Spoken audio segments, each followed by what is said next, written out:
आज का टॉपिक है perception. Perception is the act of seeing what is there to be seen. Act of seeing what is there to be seen मतलब हर एक individual का अपना एक अलग तरीका है बाहर की दुनिया को देखने का, ठीक है। तो हर एक इंडिविजुअल का अपना नज़रिया कि वो बाहर की दुनिया को कैसे देखता है, उसी को हम परसेप्शन बोलते हैं।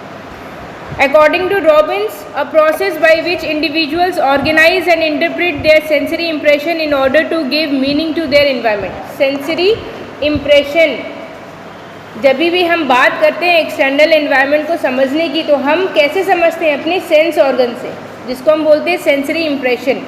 सेंस ऑर्गन 5 हैं, कौन कौन से?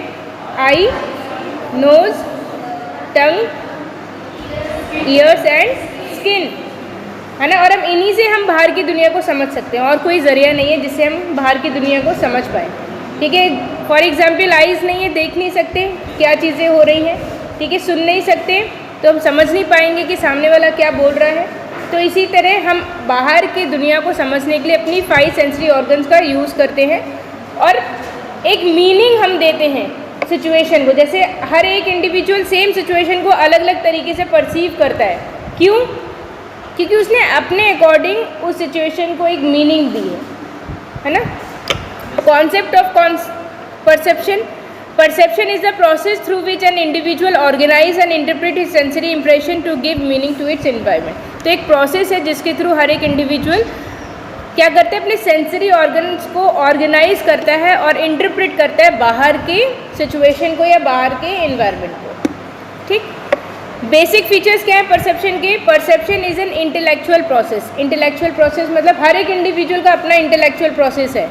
Intellectual process related to your mind thinking, है ना। Second, perception is basic cognitive and psychological process. Cognitive and psychological. Psychological process मतलब related to your mind, and cognitive मतलब बाहर की दुनिया को खुद से परसीव करके अपने माइंड में एक आप थिंकिंग क्रिएट कर रहे हो, ठीक है। इसी को हम बोलते हैं cognitive process. It is a subjective process as different people may perceive the same environment differently. Subjective process. Subjective process मतलब हर कोई अपने अकॉर्डिंग बाहर की दुनिया को समझ रहा है और एक मीनिंग उसको दे रहा है, ठीक है। तो सबकी अपनी सोच है और उसके अकॉर्डिंग वो एक मीनिंग क्रिएट कर रहा है बाहर की दुनिया को समझ के। There are 2 types of perception based on types of stimuli, ठीक है। 2 तरीके के परसेप्शन हैं, कौन कौन से हैं? Internal perception and external perception.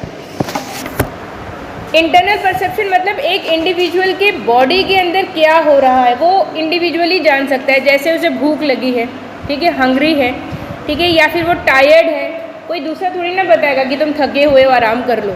उस इंडिविजुअल को खुद मालूम है क्योंकि ये उसके इंटरनल प्रोसेस है, ठीक। सेकेंड है एक्सटर्नल परसेप्शन।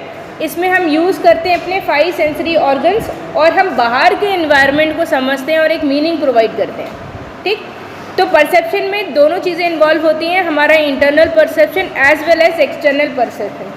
अगर हम दोनों को इंटरलिंक करके देखें, ठीक है, तो अगर आपको भूख लगी हुई है ना, हम क्लास में पढ़ाई कर रहे हैं, भूख लगी और कहीं से आप समोसे की स्मेल आ जाती है तो आप तुरंत क्लिक कर लोगे उस चीज़ को। क्यों? क्योंकि इस टाइम आपकी नीड है, आपको भूख लगी है और आपने उस स्मेल को रिकॉग्नाइज कर लिया, और वहीं दूसरे बच्चे नहीं कर पाएंगे, ठीक है। तो ये क्या है? हम अपने इंटरनल प्रोसेस को एक्सटर्नल प्रोसेस के साथ रिकनेक्ट करते हैं, है ना, और एक मीनिंग प्रोवाइड करते हैं एनवायरनमेंट को। नेक्स्ट, इम्पॉर्टेंस ऑफ परसेप्शन क्यों ज़रूरी है? In an organisation perception is important in 3 major areas: interpersonal working relationship, selection of employees and performance appraisal. Interpersonal working relationship मतलब अगर हमारे ऑर्गेनाइजेशन के एम्प्लॉयज़ के बीच में सिमिलर काइंड ऑफ परसेप्शन नहीं है तो क्या होगा? ऑर्गेनाइजेशन में कॉन्फ्लिक्ट ज़्यादा होंगे। इसीलिए हमेशा किसी भी ऑर्गेनाइजेशन का जो मैनेजर है या लीडर होता है वो क्या करता है?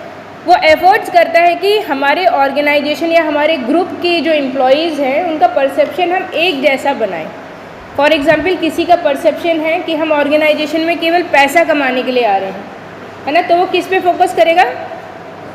केवल मॉनेटरी चीज़ों पे वो फोकस करेगा। और वहीं एक इंडिविजुअल है वो आया ऑर्गेनाइजेशन में ऑर्गेनाइजेशन को सक्सेस देने के लिए, वो ऑर्गेनाइजेशन की सक्सेस में अपनी सक्सेस देखता है, ठीक है, तो दोनों में क्या है डिफरेंस हो जाएगा, टास्क में भी दोनों का परफॉर्मेंस अलग होगा।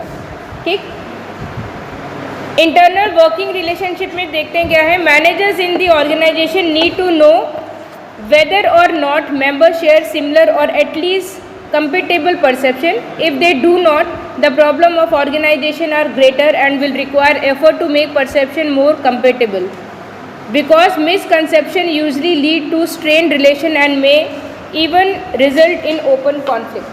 कि अगर सिमिलर काइंड ऑफ परसेप्शन हमारे एम्प्लॉयज़ का नहीं है तो मैनेजर वहाँ पे एफर्ट्स करता है कि सबका सिमिलर काइंड ऑफ परसेप्शन हो, एक जैसी सोच हो, ताकि ऑर्गेनाइजेशन में कॉन्फ्लिक्ट्स ना हो। ठीक है, तो अगर ऑर्गेनाइजेशन में मिसट्रस्ट है, ठीक है, या मिसकंसेप्शन है, कुछ लोग अलग तरीके से सोच रहे हैं, कुछ अलग तरीके से सोच रहे हैं, तो क्या होगा, वहाँ पे कॉन्फ्लिक्ट्स होंगे। कॉन्फ्लिक्ट तभी होते हैं जब हमारे व्यू पॉइंट्स दूसरे से नहीं मिलते। ठीक, second, selection of employees. Organisation select new employees on the basis of selection test, interview and review of the applicant's background. This is to avoid perceptual problem that may be. The emotional state of managers may vary from day to day, causing unfair perception of the same applicant, and there may be strong tendencies to word logical error and stereotyping during initial interview. ठीक है, selection process. Selection process में organisation आपके कई तरीके के test करवाते हैं। जैसे आपका सिलेक्शन टेस्ट होगा जिसमें कुछ ऑब्जेक्टिव क्वेश्चंस होते हैं। इसके बाद क्या होता है, जो लोग उसको पास करेंगे वो लोग जाएंगे इंटरव्यू में। तो इंटरव्यू हम क्यों कंडक्ट करा रहे हैं? इंटरव्यू में आपने कई बार देखा होगा कि जो टॉपर स्टूडेंट्स होते हैं वो क्रैक नहीं कर पाते और एवरेज स्टूडेंट कर ले जाते हैं। ठीक है, ऐसा क्यों होता है? क्योंकि ऑर्गेनाइजेशन की रिक्वायरमेंट के ऊपर डिपेंड करता है। ऑर्गेनाइजेशन हमेशा देखता है कि क्या इंडिविजुअल की वैल्यूज़ हमारे ऑर्गेनाइजेशन की वैल्यूज़ के साथ मैच करते हैं कि नहीं।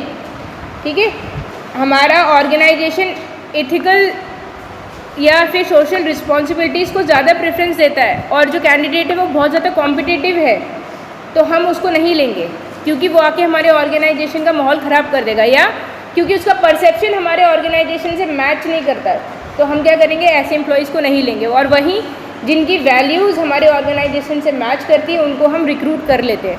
तो इंटरव्यू इसीलिए कंडक्ट कराया जाता है। ठीक है, हमने टेस्ट ले लिया, अच्छा परफॉर्म किया है स्टूडेंट ने, हम तो उसको डायरेक्ट भी ले सकते थे, क्यों हम इतना पैसा वेस्ट कर रहे हैं इंटरव्यू में? हम इसीलिए वेस्ट कर रहे हैं पैसा, इंटरव्यू इन्वेस्ट कर रहे हैं इंटरव्यू में, ताकि हम राइट कैंडिडेट को हम सेलेक्ट करें। ठीक है, केवल मार्क्स अच्छे लेके आना यही ज़रूरी नहीं है। ठीक है, हमारे अंदर वैल्यूज़ का डेवलपमेंट होना और स्किल्स को हम कैसे इम्प्लीमेंट करते हैं ये चीज़ें आना भी ज़रूरी है। ठीक, और इसके बाद हम क्या करते हैं, रेफरेंस चेक करते हैं कि एम्प्लॉय का बैकग्राउंड कैसा है, कोई क्रिमिनल रिकॉर्ड तो नहीं है। ठीक है, तो हम ऐसे एम्प्लॉयज़ को नहीं लेते हैं जिसका कोई क्रिमिनल रिकॉर्ड हो। ठीक, तो इसीलिए सिलेक्शन ऑफ एम्प्लॉयज़ में हम ये जो परसेप्शन है ये बहुत ज़्यादा इम्पॉर्टेंट रोल प्ले करता है। Next, performance appraisal. Performance appraisal of an subordinate is highly affected by the accuracy of manager's perception. The major area of concern are, ठीक है, परफॉर्मेंस अप्रेजल बहुत ही ज़्यादा ज़रूरी होता है हर एक एम्प्लॉय के लिए, क्योंकि अगर हम परफॉर्मेंस अप्रेजल नहीं दे रहे हैं तो एम्प्लॉय डीमोटिवेट हो जाएगा। और परफॉर्मेंस अप्रेजल देता कौन है, प्रोवाइड कौन करता है, मैनेजर। मैनेजर क्या करते हैं, उनकी परफॉर्मेंस को डे टू डे इवैल्यूएट करता है ना, और रिकॉर्ड्स में रखता है, और एट द एंड उनको बोनस के फॉर्म में या रिवॉर्ड्स के फॉर्म में परफॉर्मेंस अप्रेजल प्रोवाइड किया जाता है। First is, manager may have tendency to positively evaluate some employees because they are better liked और आर ऑन फेवरेबल टास्क और पर्टिकुलरली नोटिसेबल। कई बार क्या होता है, कुछ एरर मैनेजर से भी हो जाती हैं। ठीक है, परफॉर्मेंस अप्रेजल में क्या एरर्स हो सकती हैं, वो कई बार क्या होते हैं, मैनेजर बायस्ड हो जाते हैं। ठीक है, जिन एम्प्लॉयज़ को वो जानते हैं, पहले से पहचानते हैं, उनके वर्क को वो हमेशा इवैल्यूएट करते रहते हैं, और वहीं दूसरा एम्प्लॉय जो उससे ज़्यादा मेहनत कर रहा है, हो सकता है वो इग्नोरेंस इफेक्ट के थ्रू उनके वर्क को नहीं एनालाइज कर पाता। ठीक, ऐसे ही अगर मैनेजर के फेवरेबल टास्क में कोई एम्प्लॉय काम कर रहा है तो क्या होता है, उसकी परफॉर्मेंस को वो जल्दी इवैल्यूएट कर लेता है। और जो अनफेवरेबल टास्क में हैं, जैसे किसी और टास्क में जुड़े हैं जिस टास्क से उस मैनेजर का कोई लेना देना नहीं है, तो हो सकता है यहाँ पे भी इग्नोरेंस इफेक्ट आ जाए। ठीक। Second is because of hello effect performance will be affected. Hello effect क्या होता है? हमने इंटरव्यू के टाइम में एक ऐसा कैंडिडेट हमारे पास आया जिसकी एक दो क्वालिटीज़ बहुत अच्छी थी और हमने एसोसिएट कर ली कि बाकी सारी क्वालिटी उसकी अच्छी होंगी। कैंडिडेट की एक या दो अच्छाई देख के बाकी सारी अच्छाई को उसके साथ एसोसिएट कर लेते हैं और एक पॉजिटिव इमेज उसकी हम क्रिएट कर लेते हैं। ठीक है। तो ऐसे इंटरव्यू में अगर कोई किसी के मार्क्स अच्छे या वो आंसर बहुत अच्छा दे रहा है, तो हम क्या करते हैं, हम सोचते हैं कि उसकी परफॉर्मेंस भी बहुत अच्छी होगी ऑन द जॉब, बट ऐसा पॉसिबल कई बार नहीं होता है। ठीक।